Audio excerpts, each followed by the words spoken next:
Hey guys, Axelmyth here. Metroid, am I right? I actually haven't played a Metroid game until I played Metroid Fusion on the Game Boy Advance in January of 2020.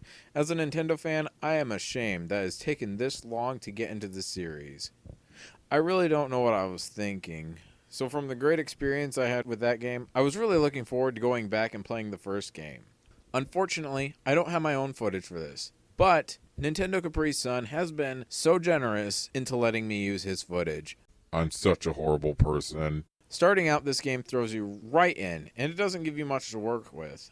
It's actually very cryptic as to what you're supposed to be doing. You take control of Samus Aran. Your pea shooter only goes 3 or 4 blocks in front of you, then disappears. You can't shoot diagonally, only up and straight, which is a problem I'll get to in a minute.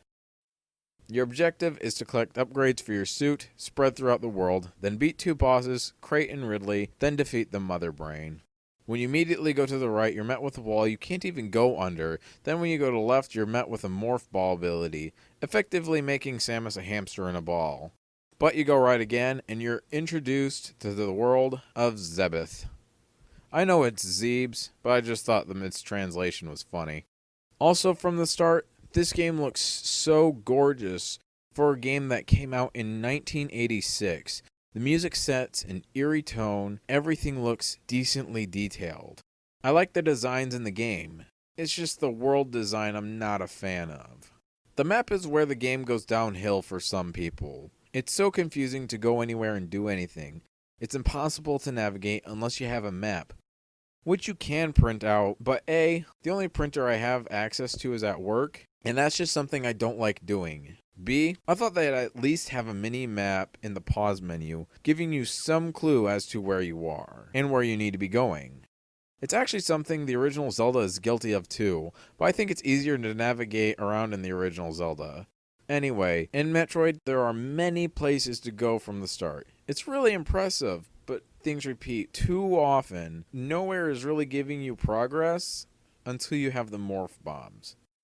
I searched for 3 hours for these things all by myself, but I just couldn't find them. I had to do what I hate doing in video games. I looked up a Let's Play.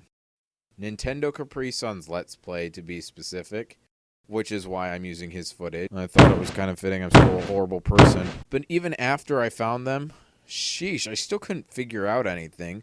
There are just so many places to bomb that give you no indication that it can even be bombed.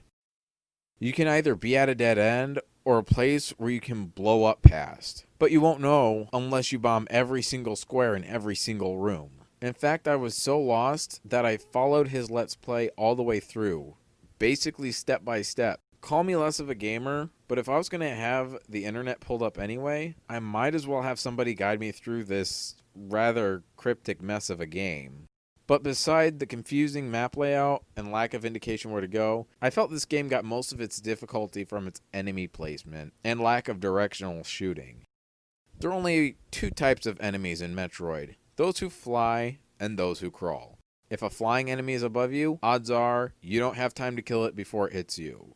And it's impossible to even hit the crawling enemies unless you have the morph bombs. I do want to mention that there's a screw attack which makes the game a whole lot easier, but that's a little later in the game. Mother Brain's Lair was also pretty difficult. Kind of ironic that you meet the game's namesake at the end of the game, if you ask me.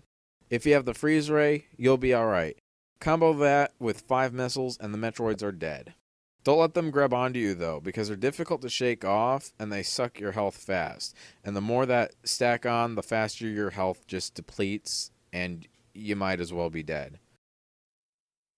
But even with the freeze ray missile combo, they still throw a ton of stuff at you. By the time you get to Mother Brain, it's almost impossible to have enough health.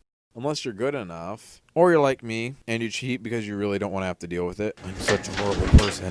Anyway, I really respect this game, but I don't recommend it. Unless you're really into cryptic games where you have to explore for hours and hours at a time, I guess I'm just not. Instead, I'm going to cheat like I have for the rest of this game. I'm going to suggest a game I haven't played. It's been recommended by a few of my friends and other YouTubers to play Metroid Zero Mission on the Game Boy Advance. It's a remake of the first game, and as far as I know, it fixes the problems I had with the NES original, and is overall designed better. So, thanks for watching. I hope you enjoyed. Let me know what you think of this game. Is it your favorite? Am I not alone in my thinking? Let me know in the comments below. Also, again, sorry for cheating. I'm such a horrible person. That's all. Axel Myth out.